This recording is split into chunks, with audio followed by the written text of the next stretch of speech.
Ya ikhwah wal akhwat fillah rahimakumullah. Melanjutkan kajian kita membahas tentang birrul walidain, berbakti kepada kedua orang tua, di mana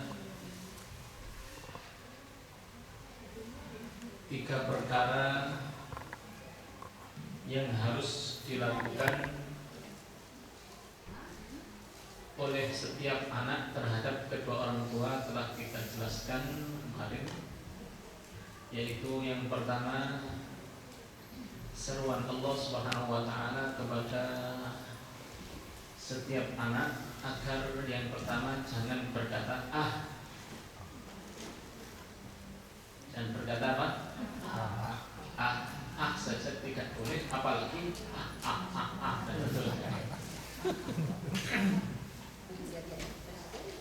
Kemudian yang kedua, larangan Allah Subhanahu wa taala adalah wala tanharhuma, dan janganlah membentak atau bersikap kasar terhadap kedua orang tua. Kemudian yang ketiga, perintah Allah Subhanahu wa taala adalah agar kita selalu berkata kepada kedua orang tua kita dengan perkataan yang mulia. Perkataan yang mulia sudah dijelaskan oleh Umar bin Al-Khattab radhiyallahu anhu, yaitu anak harus ketika memanggil atau menyebut orang tuanya dengan kata-kata wahai bapak, bapakku, wahai bapak, wahai ibuku. Kemudian janganlah mengeraskan suara di depan orang tua, dan jangan pula mencicili orang tua. Kamu mencicili ya? Melototi orang tua ya. Orang tua dipelototi. Ini termasuk cara bagaimana kita memuliakan orang tua. Kemudian yang keempat, berikutnya perintah Allah Subhanahu wa taala kepada anak-anak bagaimana bersikap terhadap kedua orang tua. Sebagaimana kita sebagai orang tua mempunyai kewajiban untuk menyampaikan pesan Allah Subhanahu wa taala ini kepada anak-anak kita agar punya sopan santun, punya tata krama.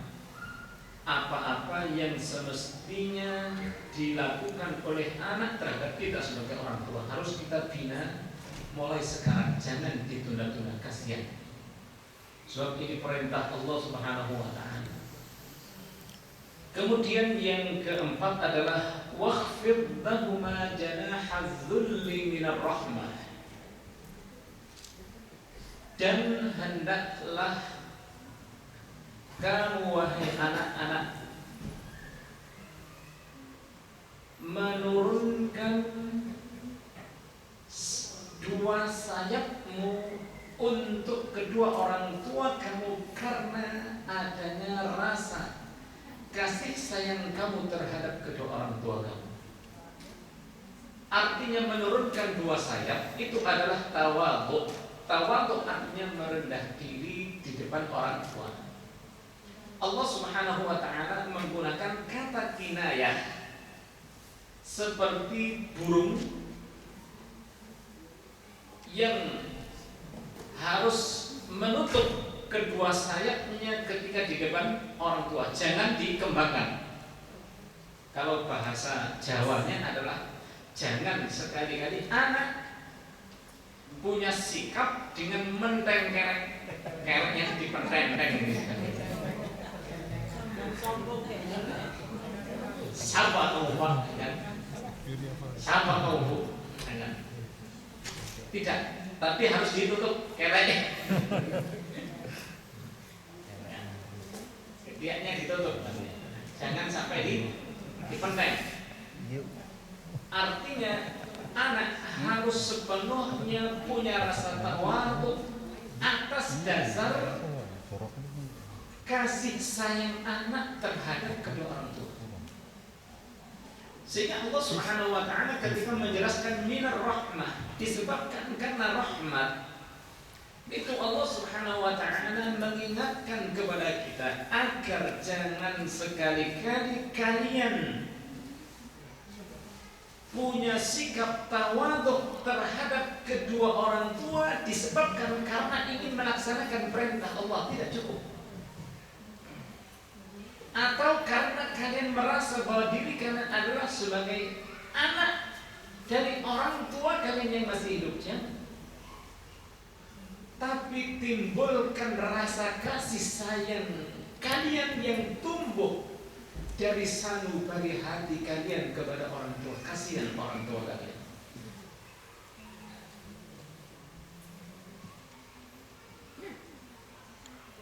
Minar rahmah, karena kasih sayang. Sehingga kalau kita sebagai anak punya rasa kasih sayang terhadap orang tua, maka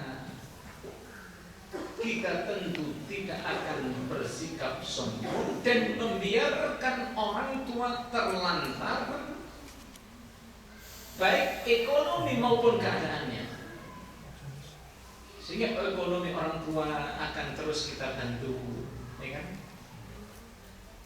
Begitu pula ketika kita berjumpa dengan orang tua, dengan rasa tawadhu kita cium tangannya.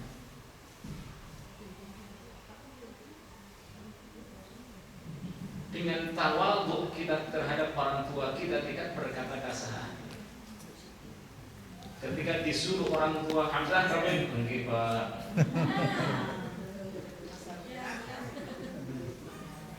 Jangan nggak boleh bilang itu nggak boleh, ya kan?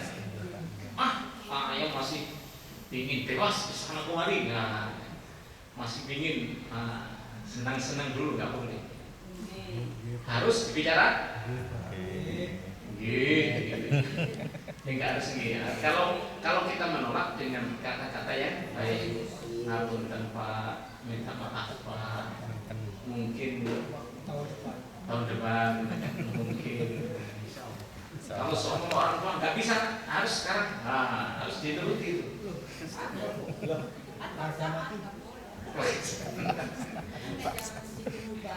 Perkosa. Ya, artinya kalau ingin mengungkapkan alasan terhadap orang tua harus dengan cara yang baik. Nggak boleh kita nggak seperti zaman Siti Nurbaya Pak, kuno, nggak boleh. Itu membentak orang tua, nggak boleh. Harus dengan cara yang lemah lembut, yang mungkin belum kita pernah lakukan sebelumnya, ya. Karena zamannya roto edan masalahnya, jadi zamannya roto edan. Semakin jauh umat ini dari Al-Quran Karim. Karena itu mumpung kita masih diingatkan oleh Allah Subhanahu wa taala, pada kesempatan kali ini kita diingatkan oleh Allah Subhanahu wa taala pada majelis yang penuh barokah ini. Marilah mulai saat ini kita mempersiapkan generasi anak-anak kita untuk menjadi anak-anak yang taat kepada Allah dan taat kepada orang tua. Kemudian yang kelima, setelah kita tawadhu terhadap kedua orang tua, waqul, yang terakhir, Rabbirhamhuma kama rabbayani shaghira. Maka berdoalah, mintalah kepada Allah Subhanahu wa taala kasih sayang Allah. Kasih sayang Allah yang dilimpahkan oleh Allah Subhanahu wa taala kepada kedua orang tua kita sebagai balasan atas rahmat dan kasih sayang orang tua kita yang pernah diberikan kepada kita sebelumnya. Ya kan? Bukankah waktu kita masih bayi, ya kan? Sebelum bayi pun kita masih dalam perut kandungan ibu, kita dijaga jangan sampai jatuh, ya kan? Naik mobil pun juga hati-hati, ya kan ibu. Jalan pun juga hati-hati. Tidur pun juga hati-hati. Jangan sampai kepencet, ya kan? Jangan sampai tidur mengkurap, ya kan? saking hati-hatinya orang tua sebagai bukti kasih sayang orang tua menjaga kita, maka mintakan kepada Allah Subhanahu wa taala agar Allah senantiasa melimpahkan kasih sayangnya kepada kedua orang tua kita. Oleh karena itu, berbakti kepada kedua orang tua adalah hukumnya wajib, sama halnya orang tua kita masih dalam keadaan seger buger, masih hidup, masih muda atau tua, bahkan kalau sudah mati pun juga kita masih punya kewajiban untuk berbakti kepada kedua orang tua. Dalam sebuah hadis Rasulullah sallallahu alaihi wasallam sa'idal mimbar, pernah naik mimbar.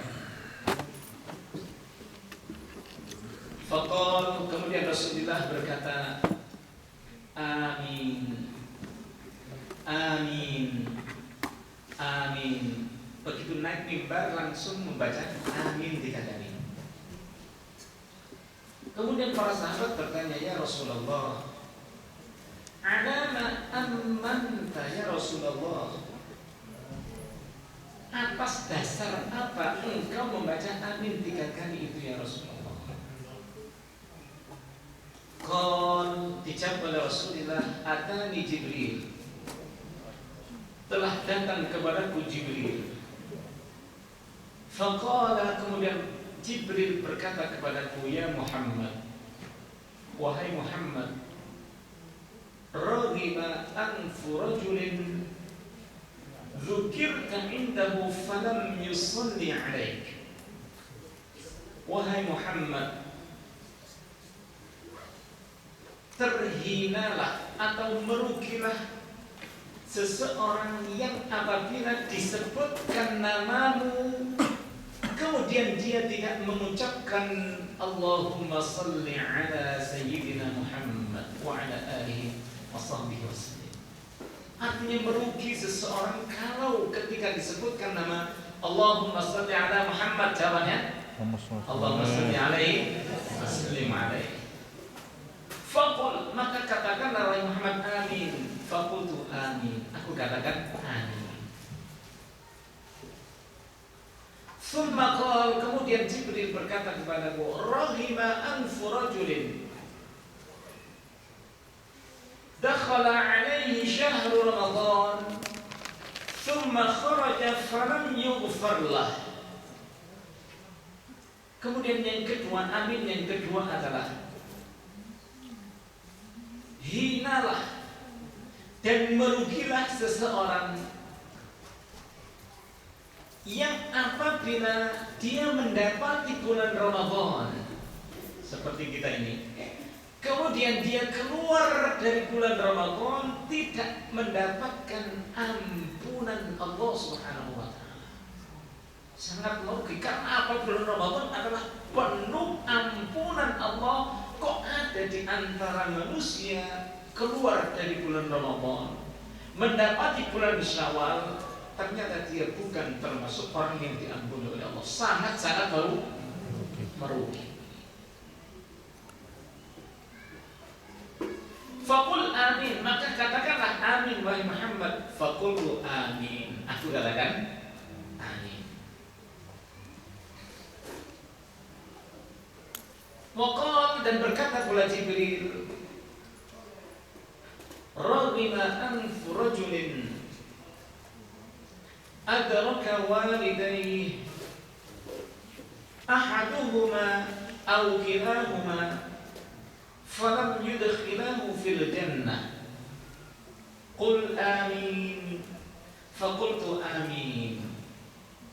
Kemudian Jibril berkata kepada Nabi Allah Muhammad sallallahu alaihi wasallam, merugilah seseorang wahai Muhammad jika dia mendapati kedua orang tuanya yang masih hidup, baik salah satu di antara keduanya atau kedua-duanya, kemudian kedua-duanya tidak bisa mengantarkan anaknya masuk ke dalam surga karena dia tidak mau berbakti kepada kedua orang tuanya itu.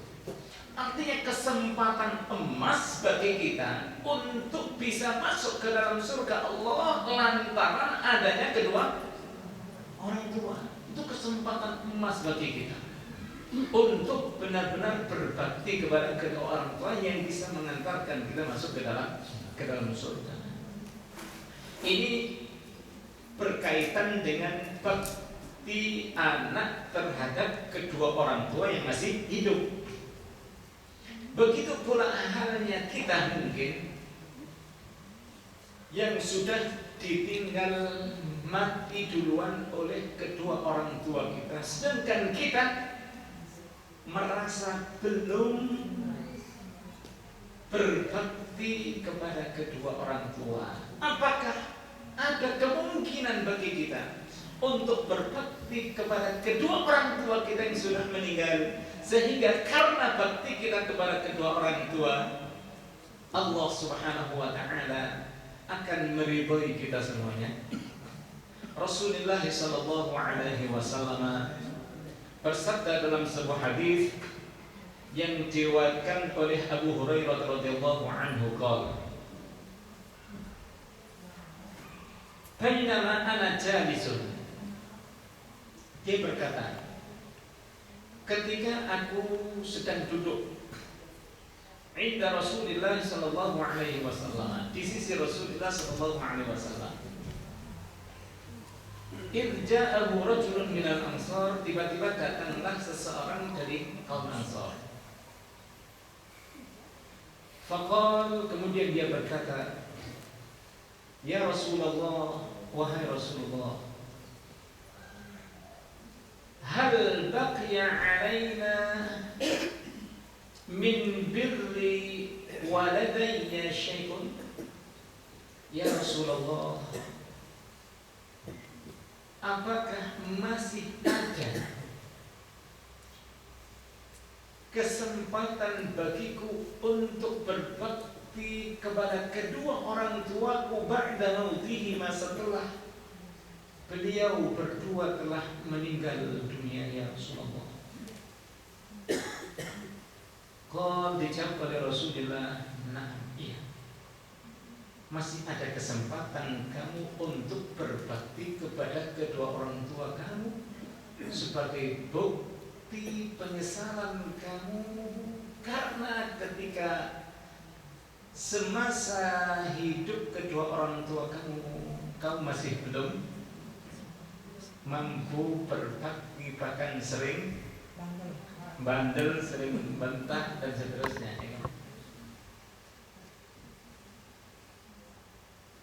Khisalun arba', berbakti kepada kedua orang tua yang sudah meninggal itu ada 4 perkara. Yang pertama adalah as-salatu alaihima, yaitu berdoa kepada Allah, mendoakan kedua orang tua, wal istighfar lahuma, dan membacakan istighfar untuk keduanya. Ada astaghfirullahaladzim li wali walidayya,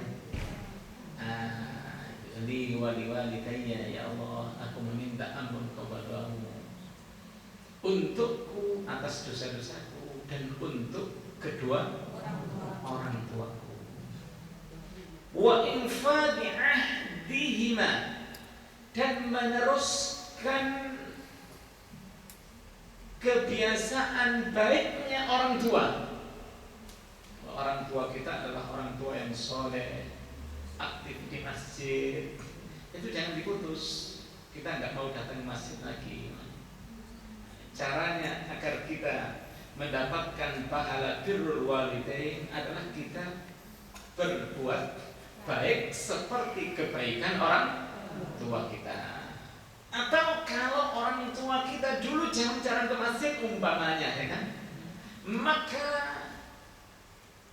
berbuat baiklah kepada kedua orang tua kamu dengan aktif beribadah kepada Allah Subhanahu wa ta'ala secara berjamaah seperti ini. Maka apa yang kita lakukan seperti ini, Allah Subhanahu wa ta'ala akan akan memberikan pahala sempurna pula terhadap kedua orang tua kita yang sudah meninggal. Ya, kalau kita baca Al-Quran secara otomatis pahala itu di samping kita mendapatkan pahala dari Allah Subhanahu wa taala secara langsung, maka orang tua kita pun juga secara otomatis mendapatkannya. Karena apa? Kita mau berbuat baik kepada kedua orang tua kita. Makanya kalau ulama-ulama kita itu biasanya mengajarkan kita untuk mengkhususkan adalah jangan mereka menyebut.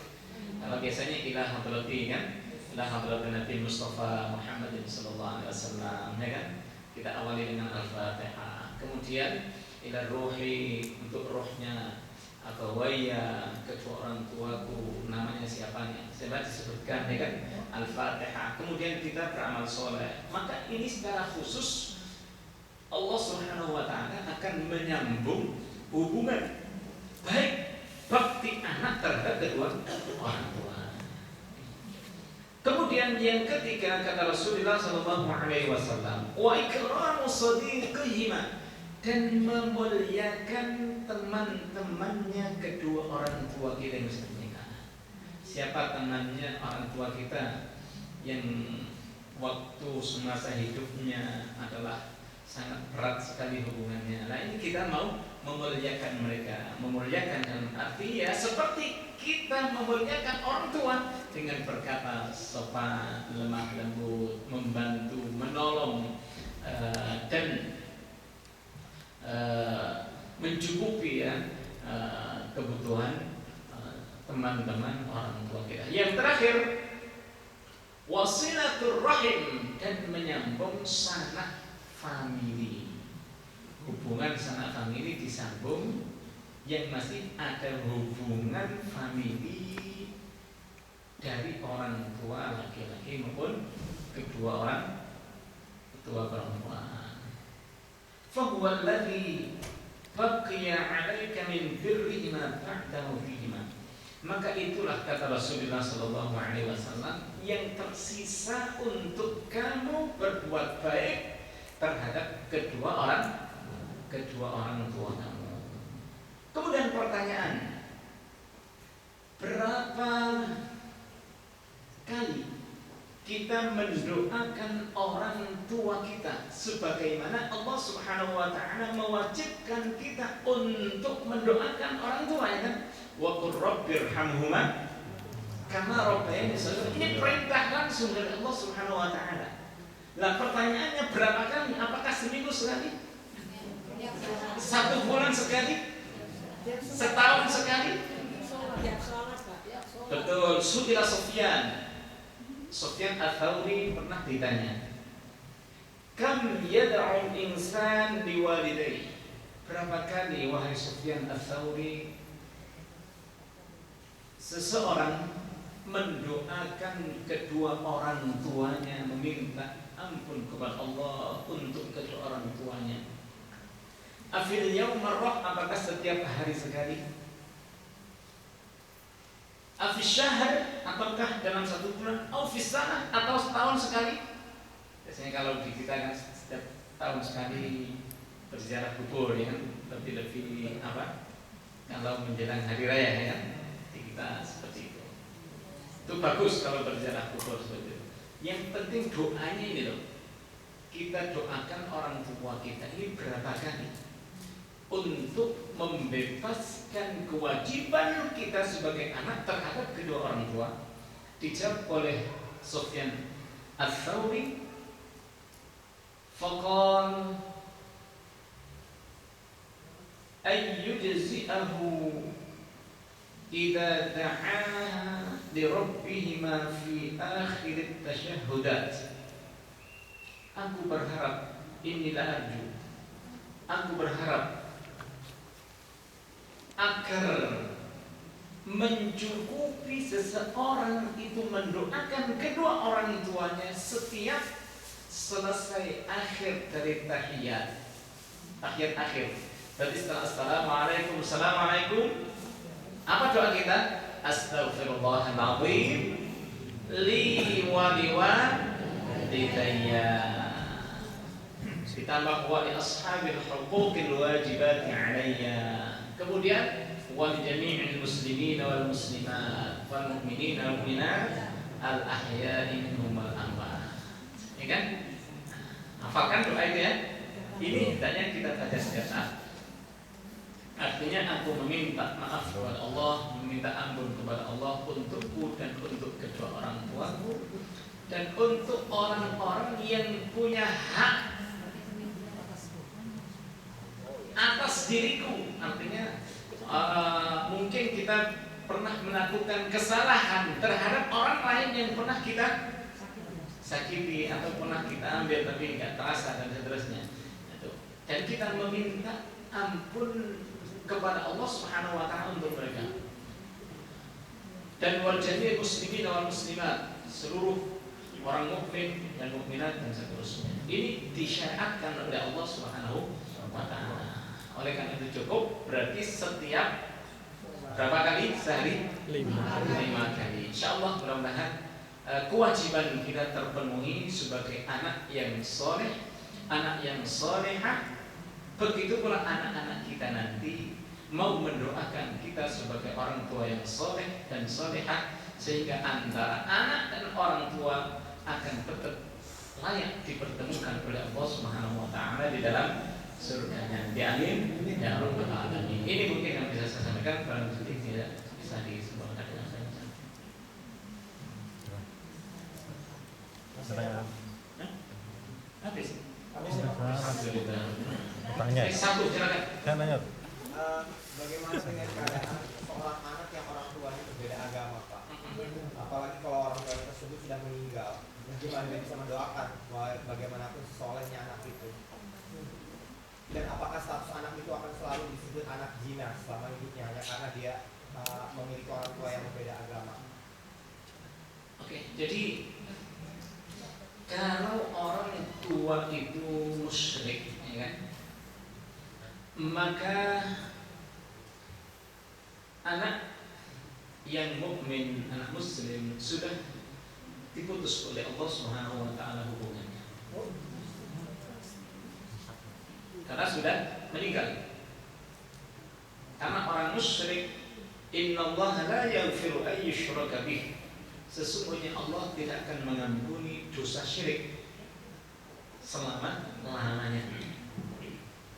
Tapi kalau dia meninggal, mungkin tidak syirik tapi mungkin nggak sholat, tapi di Islam masih ada kemungkinan untuk diterima taubatnya oleh Allah Subhanahu wa taala.